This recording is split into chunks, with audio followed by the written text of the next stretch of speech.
Bonjour, dans cette vidéo, nous allons regarder comment étudier un son, mesurer la période d'un son à l'aide de deux logiciels qui sont Regavi et Regressi. Alors, tout d'abord, le logiciel Regavi, lui, il permet donc de lire le son, de l'ouvrir et de faire une sélection sur le son. Donc ici, on a le logiciel Regavi, j'ai ouvert le son d'une guitare, et donc on voit le signal sonore ici, en haut et en bas d'ailleurs. Et ce qu'on va commencer par faire, c'est faire une sélection sur ce son pour limiter le nombre de données que l'on va traiter après avec le logiciel de traitement des données, qui est le logiciel Regressi qu'on va utiliser dans un second temps. Donc pour ça, je vais faire une petite sélection à l'aide des barres verticales ici, et je vais me placer sur une partie du son où l'intensité est assez importante et où les amplitudes sont plutôt constantes.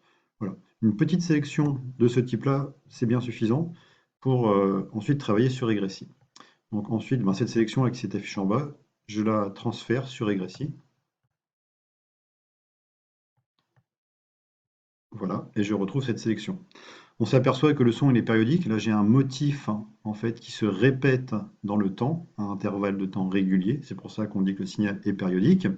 Et nous, on va essayer de mesurer la durée d'une période, c'est-à-dire la durée d'un motif élémentaire.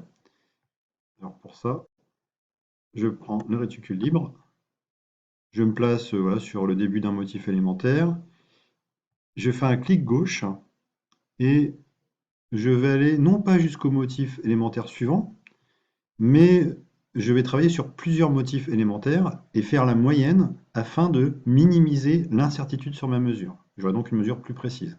Donc là, j'ai 2 motifs élémentaires, 3 motifs élémentaires, 4, 5.